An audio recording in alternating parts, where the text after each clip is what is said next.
자, 간단히 1920년대 각국의 상황을 보도록 하겠습니다. 거의 현대의 모습의 기반이 돼요. 미국 같은 경우 이 시기를 재즈 시대, 금주법 시대, 그리고 광란의 20년대라고도 하는데, 어, 시어도 루즈벨트에서 시작해가지고 우드로 윌슨까지 나오는 혁신주의 진보 시대는 이제 끝났습니다. 뭐, 이때 그 소득세가 생겼죠. 나폴레옹도 걷지 못하는 소득세, 왕권 국가에선 걷지 못하는 거 이때는 소득세를 걷기 시작했죠. 미국은 대호왕과 함께 재즈 시대, 금주법 시대, 그리고 광란의 20년대를 맞이합니다. 동시에 마피아도 득세하기 시작합니다. 1차 세계대전이 끝나고 내셔널리즘이 강화되어 일상에 도달합니다. 저는 이게 진짜 1차 세계대전의 포스터와 민족 자결주의 영향이라고 보는데, 왕국 체제에서 정부 체제로 달라졌잖아요. 예, 호주도 캐나다도 자치령이 아닌 우리는 호주인이야, 캐나다인이야, 이런 식의 관점이 생겨요. 우리도 별도의 국가야, 이런 식으로 관점이 생깁니다. 미국은 이민자 국가잖아요. 근데 이때부터 아메리카니즘이라는 민족주의, 국가주의, 내셔널리즘이 보수주의가 강화됩니다. 세계 영화의 헤게모니를 찾기 시작하는 할리우드도 이때 시작이 됩니다. 유럽은 자기네들 스스로 예술도 우리가 우수하고 영화에서도 우리가 우수하고 미국에도 천박한 이런 자부심이자 자의식이 있거든요. 근데 그 자의식이 과잉돼가지고 관객에게 아첨하지 않는다는 식의 이런 예술이라든지 영화라든지 나옵니다. 그러니까 그런데 할리우드는 철저하게 미국 스타일 아예 공장을 만들어요. 이건 조금 정확하게 생각해야 되는데, 당시 문화예술의 중심지는 동부 뉴욕을 중심으로 한 브로드웨이였습니다. 이건 사실 유럽의 문화를 가져온 그런 스타일이죠. 근데 서부 총구석에 저기 캘리포니아에 있는 대중문화예술의 중심이 된 할리우드라는 공장이 유성 영화가 생기면서 뮤지컬 연극 배우들이 이쪽에 벌이가 더 나아졌어요. 그래서 이쪽으로 투신을 합니다. 그래서 많은 영화들이 이때 양산이 되거든요. 그 대중 소비의 시대는 대중문화의 시대가 시작되는 시대로 이제 넘어가기 시작해요. 대중문화가 늘어나기 시작합니다. 그리고 이게 스튜디오 시스템의 시작이면서 전속 수타를 주는 스타 시스템, 지금 우리가 생각하는 연예계 시스템이 만들어집니다. 요때 대중문화가 늘어나면서 미국이 그리고 태생적으로 현실적인 성공을 추구하면서 과거에 집착하지 않는 성향은 이때도 발휘가 돼요. 오히려 유럽이 과거에 끝까지 더 집착하려다가 미국을 못 따라가면 안 되겠다 하면서 어느 정도 2차 산업혁명까지 따라가다가 3차 산업혁명은 좀 뒤처지죠.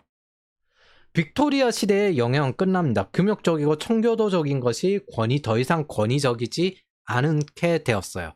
성적 쾌락을 만끽하고 자본주의의 발달과 부를 누리고 대중소비의 본격적인 시작이 되었습니다. 이거 예전에 논문 한번 본 적이 있는데, 고등학생들도 대부분 성경험이 있는 시대라고 했습니다. 그러니까 원래 이런 시대였어요. 사실 그리고 그럴 수밖에 없었던 게, 그 당시에는 12세, 13세 뭐 이런 나이도 전부 일하는 시기였고, 전쟁 나가도 한 16세 정도의 전쟁을 나가요. 그러니까 내일 죽을 수 있어요. 우리 지금의 고등학생이랑 생각을 달리 해야 돼요. 전쟁에서 총을 쏴본 사람들일 수도 있고, 이미 일을 한 지 업력이 한 여차하면 10년 넘을 수 있어요. 고등학생인데. 아동노동이 일상화된 여전히 미국의 상태였기 때문에, 유럽은 이제 조금씩 졸업을 하고 있지만은 미국은 여전히 아동노동이 일상화된 상태였습니다. 요거는 제가 대공황 때 보여드릴게요. 1920년대의 배경인 시카고가 이제 그런 형태를 보여주죠. 흔히 결혼 생활에 정숙하니 뭐니 그런 거 찾으려면 사실 빅토리아 시대까지 가야 합니다. 근데 그것도 권위로 억누른 거지 멀쩡하게 돌아가진 않았어요. 억압된 성도덕적 문제 때문에 불감증 여성들이 많은데, 왜냐하면 너무 많이 억압이 되니까 성적 기능이 쇠퇴하는 거예요. 그걸 해결하고 싶어요. 하려고 그때 뭐 딜도가 발달했던가 그런 게 있습니다. 남성들은 반대로 성매매가 활발해집니다. 결혼 자체가 원래 자연스러운 게 아니라서 조선시대도 원래 이혼이나 쇼윈도우 부부가 잦았습니다. 아이러니하게도 이런 자유를 누리고 오히려 과거를 되돌아보는 사람들도 생겨요. 그 대표적인 게 금주법입니다. 뭐 금주법이란 건 사실 어느 정도 여성주의적 경향도 많이 그 담겨 있어요. 왜냐하면 술 마시고 아내를 그 거의 패 죽이는 정도의 수준의 남성들도 많았었기 때문에 그 당시에는. 자, 어쨌든 채무국에서 채권국이 된 미국, 서유럽에서 돈도 들어오고 세계 최초의 최고의 제조업 국가가 되었습니다. 요때 제조업은 이전의 제조업과 달랐어요. 상품들도 중공업이고 어느 정도 레이온인 면화가 아니라 레이온이나 이런 것들이 나오던 시대였기 때문에 2차 산업혁명이 나오고 컨베이어 벨트가 깔리는 시점입니다. 그래서 중공업에 좀 가까워요. 그럼에도 아직 성장 여지가 많이 남아 있습니다. 당장은 빈곤해도 미래가 좋아질 거라는 믿음. 이런 게 원래 앞으로 점점 상황이 좋아지고 있어. 그럼 더 좋아지겠지? 주가가 떨어질 때는 암울하지만 이전 주가 뭐 되돌아온지 안 되돌아온지 몰라도 오르고 있다는 게 중요하잖아요. 딱 그런 느낌이에요. 네, 현대판으로 보면 일종의 내가 산 부동산이 오르니까 소비를 많이 하는 시대 같은 겁니다. 주가가 오르고 있으니까 이걸 보면서 오늘은 치킨을 좀 먹어볼까 이런 느낌인 거예요. 현재 중국이나 일본 등은 부동산이 떨어지니까 저축을 더 과잉하게 하고 있죠. 이게 경기 금융 사이클입니다. 기본적으로. 이때 관련된 이제 그 소설은 위대한 개츠비라는 게 있습니다. 이 무법의 10년이라고 이야기를 하기도 하는데 광란의 20년대 금주법 시대 재즈 시대라고 하는데 무법의 10년이라고 하기도 해요. 모두 욕망이 분출하던 시대고 성공을 해보겠다고 발버둥을 치던 시대인데 모든 호황기는 다 똑같죠, 솔직히. 이 시카고보다 미국 뉴욕을 배경으로 하는 이 위대한 개츠비가 더 맞다고 생각합니다. 이 스토리가 뭐냐면은 명문가 갑부들과 금주법을 활용해서 밀주 산업으로 큰 돈을 벌어들인 신흥 갑부들이 사교계에서 충돌하는 스토리입니다. 그러면서 뭐 성적인 것도 있고 등등등. 동시에 마피아의 시대이기도 하죠. 알카포네 사진인데 위에 제가 빠뜨린 이제 다른 상징이자 저주 말하지 않는 게 무법의 10년이에요. 이게 혁신주의로 인해서 부패한 연방정부와 도금주의 기업들을 견제했지만 이제 호황과 함께 무법의 10년이 시작됐습니다. 그리고 뉴욕이에요. 이게 잘 보면 은근히 이런 게 많아요. 전쟁 끝나고 난 다음에 그 다음에 이런 마피아나 야쿠자나 이런 것들이 많이 발달합니다. 월가의 호황은 미국의 호황이었는데 이 당시에도 언제나 호황제엔 불황이 있었고 대공황과 함께 모든 것이 무너집니다. 이게 사실 왜 이렇게 전쟁이 끝나고 난 다음에 마피아가 많이 발달하냐면은 모든 국민이 전쟁에 참전을 했잖아요. 그럼 참전한 군인들이 그게 뭐 패배를 했던 이겼던 전쟁 채권을 여러 가지 해결하기 위해서 세금도 높단 말이에요. 그럼 복지도 이렇게 저렇게 해줘야 됩니다. 왜냐면은 군인들이 돌아와가지고 실업률도 높아지는데 그게 암울하게 살게 하면 안 되잖아요. 근데 전부 다 참전 군인들이고 영웅들인데 그러면서 은근히 군인들도 마피아에 많이 투신을 하고 등등등 사회가 혼란하면서 됩니다. 무엇보다 이 마피아가 많이 발달하는 이유 자체는 그 정부가 전쟁 기간 동안은 공무원들이 세지고 많은 세금을 걷고 어쨌든 사람들이 불만이 쌓이잖아요. 그래서 그 전쟁 기간 동안 치안이 강화되어 있는데 이제 그 스트레스 피로를 풀고 싶어. 근데 전쟁이 끝났는데도 그 치안을 강화시키고 사람들을 많이 통제하고 그러면 불만이 아주 강하단 말이에요. 더 이상 동의를 안 해줘요, 사람들이. 전쟁 기간에는 어쩔 수 없었다 치고 그 과정에서 마피아가 여러 가지 복합적으로 많이 생깁니다. 경기가 어렵고 실업률도 높고 그러면서 이제 여러 가지 불법적인 물자들도 많이 필요하고 그렇다고 정부의 통제력도 약해지고 여전히 세금을 많이 걷어야 되고 그래서 어느 나라든 전쟁 끝나면 마피아나 아니면은 그 군벌 이런 쪽이 은근히 많이 퍼지게 됩니다. 뭐 도시를 기준점으로 하면 보통 마피아죠. 자, 이 시기는 2차 산업혁명 포디즘의 시기됩니다. 이게 뭐냐면은 컨베이어 벨트를 이제 깔기 시작했다는 거예요. 이게 원래 고기가 운송되는 과정에서 이제 거기 걸어서 고기가 저 안으로 들어가는 걸 보고 컨베이어 벨트 아이디어가 나온 거예요. 그래서 포디즘이라고 하면 컨베이어 벨트 깐다는 그런 이야기도 있습니다. 근데 이 시기부터 중요한 게 뭐냐면은 과학과 산업이 본격적으로 결합해 가전제품을 만들고 전기 돌리고 개인용 차량을 본격적으로 제공하던 시대입니다. 증기 대신 전기의 시대가 됐다는 것도 있고요. 두 번째는 이런 것들이 그 대규모 공장들 있잖아요. 이 컨베이어 벨트 통해서 미국의 자동차 포드가 유럽의 차들을 이겨냈거든요. 이때부터 뭐냐면은 고정비가 높아요. 그래서 금융이나 회계나 이런 것들에 대한 계산이 발달, 즉 화이트 컬러가 많이 필요해집니다. 대출을 많이 받아야 되니까 이런 계산이 발달해야 돼요.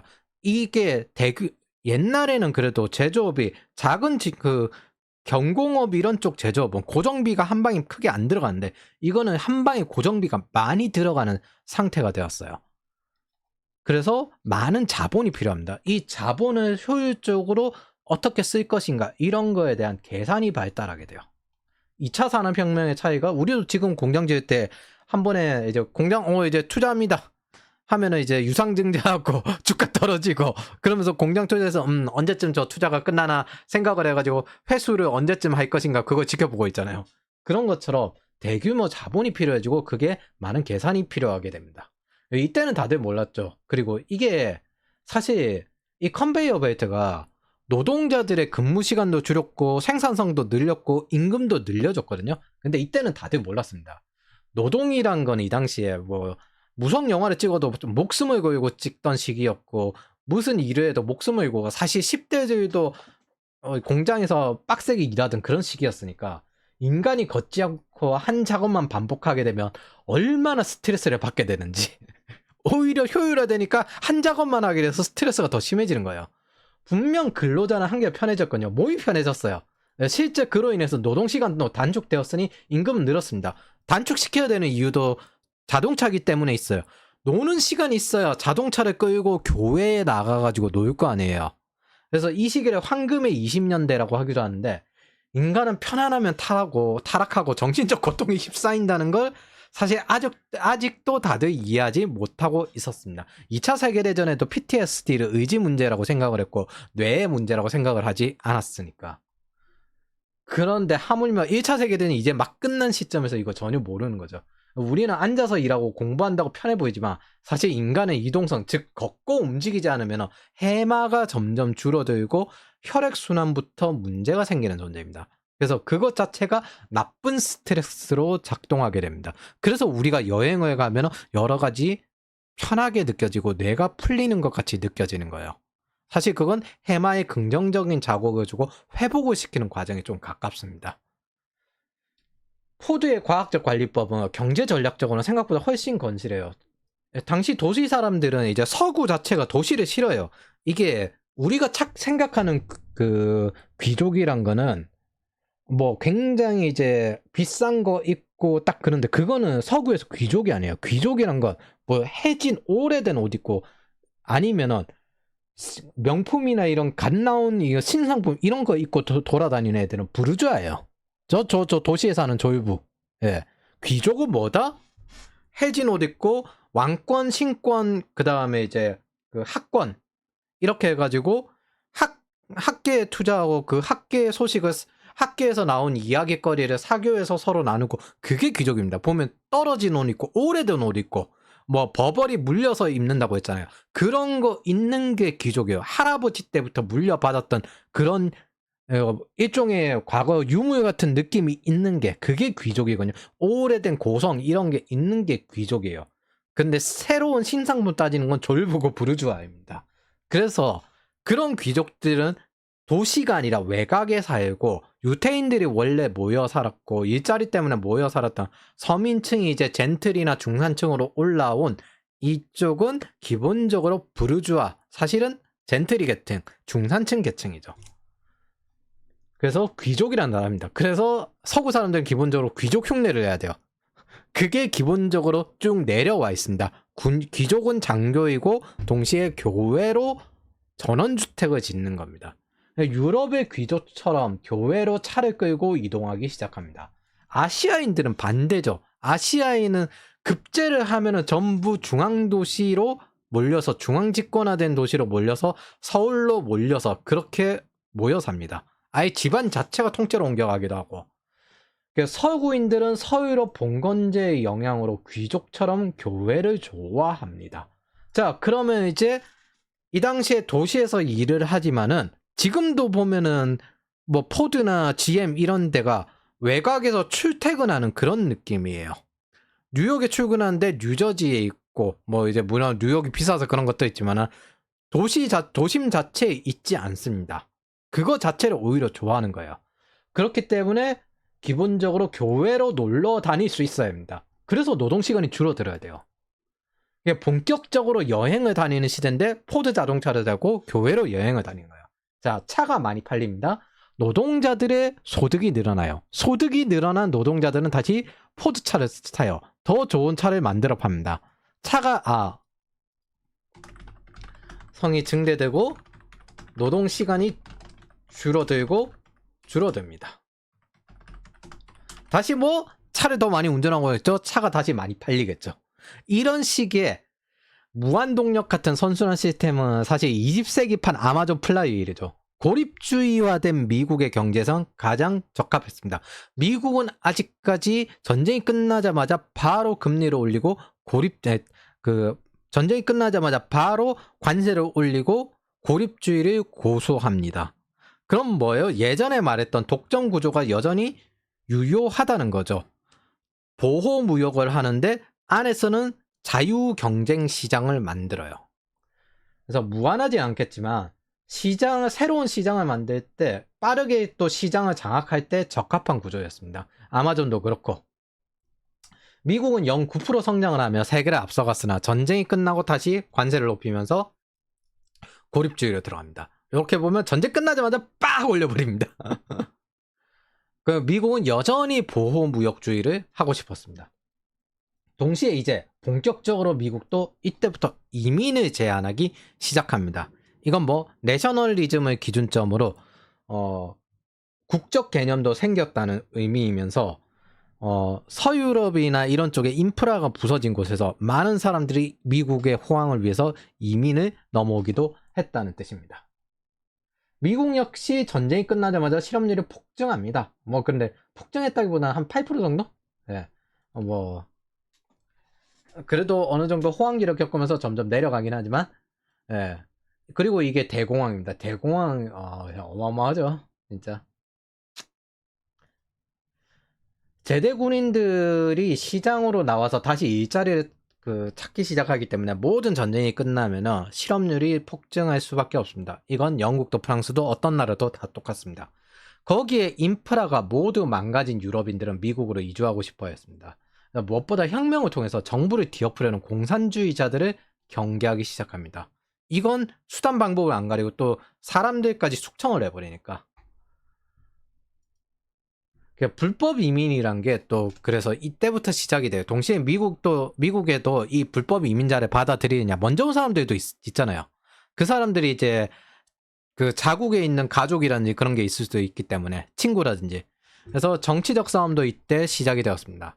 2차 산업혁명으로 중공업이 국가 핵심 산업이 되었고, 뭐 중공업이라든지 화학이라든지 블루컬러가 중산층의 핵심 직업으로 떠오르기 시작합니다. 그 와중에 민주주의로 인한 사회주의 침투와 혁명으로 인한 일당 독재를 본 쪽에서는 본격적으로 감시하고 견제를 하기 시작합니다. 그 주 대상은 블루컬러면서 동시에 그들이 근무하는 중공업은 국가 핵심 산업이기도 했습니다. 자, 이게 이제 미국의 미국으로 주로 오는 사람들인데, 참, 이때부터 이제 미국은 이민을 서서히 제한하기 시작합니다. 캐나다랑 약간 좀 사이가 안 좋았는데, 이민이 상당히 많네요. 네. 주로 이제 유럽 사람들이 이민을 하죠. 아일랜드계가 진짜 많이 했습니다. 네. 원래 스타트업도 성장하고 난 다음에 입사하기 어려워요. 미국도 들어갔을 때 이전에 호황 나오기 전에 이민 갔었어야 돼요. 초기에 자리 잡아야 합니다. 신흥국 주식도 오르면 찾기 참 힘들어요. 저는 그래서 인도네시아, 베트남, 인도네시아를 유망하게 보고 있습니다. ETF라고 가볍게 사서 미리 투자해 두시기 바랍니다. 자, 한 줄 정리하겠습니다. 영국, 프랑스, 독일의 경제에 필요한 자본을 미국이 제공하고 있었고, 그러나 미국은 패권국이 되고 싶지 않아 했습니다.